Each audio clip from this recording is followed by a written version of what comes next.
Kita lanjutkan pembahasan tentang bahasa tubuh ya. Kalau yang waktu lalu saya sudah bahas tentang kontak mata dan ekspresi wajah. Kita akan lanjutkan yang berikutnya, bahasa tubuh seperti apa lagi?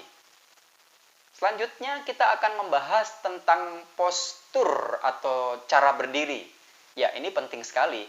Jangan sampai kita terlihat berdirinya seperti orang yang tidak serius.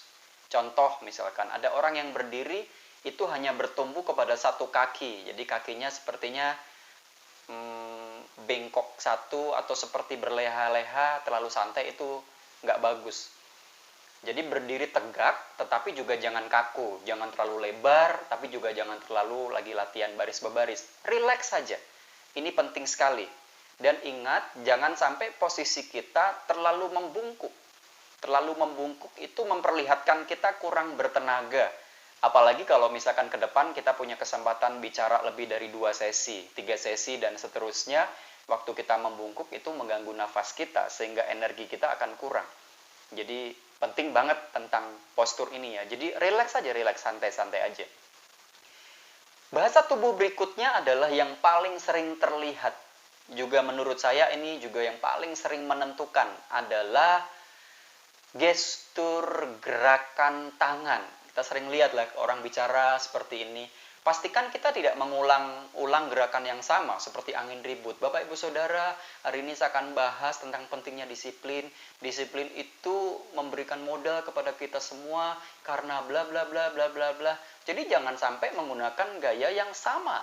Padahal kita bisa bikin lingkaran kecil, lingkaran besar, kotak kecil, kotak yang besar, seperti ngelap jendela, seperti air yang mengalir, seperti orang pemenang. Jadi latihlah supaya kita terbiasa menggunakan bahasa tubuh yang bervariasi, bukan begitu-begitu saja. Kalau misalkan kita sedang menyebutkan beberapa poin atau angka, jangan sampai kita menunjukkan poin itu nggak meyakinkan. Jadi pastikan diangkat sejajar dengan kepala. Misalkan, hari ini saya akan membagikan 3 rahasia menjadi pembicara yang disegani. Yang pertama adalah, yang kedua adalah, yang ketiga adalah. Nah, itu kelihatan sekali bahwa poin-poin itu kita sampaikan dengan serius. Atau ada yang lebih elegan menggunakan seperti ini jarinya. 1, 2, 3. Wah, ada. Boleh lah. Tapi jangan kesannya nggak serius, jarinya ditaruh di bawah atau disembunyikan. 1, 2, 3. Jadi enggak.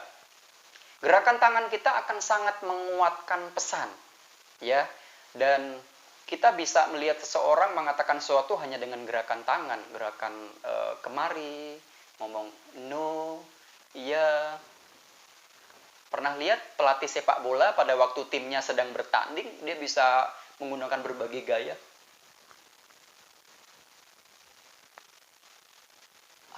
Bisa bermacam-macam. Jadi dia tidak harus teriak.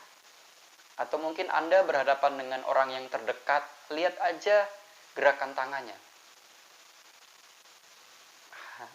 Jadi penting, kita bisa belajar bersama-sama. Tapi yang pasti jangan diulang-ulang. Yang terakhir adalah gerakan. Nah ini, jangan sampai kita hanya terpaku di satu tempat. Kalau kita bicara, kaku sekali, ada diam di situ, takut banget keluar dari tempat persembunyian kita. Jadi boleh kita berjalan, maju, 1 langkah ke depan, 1 langkah ke belakang, kiri, kanan. Tapi juga jangan terlalu sering bolak-balik kiri kanan kayak setrikaan ya.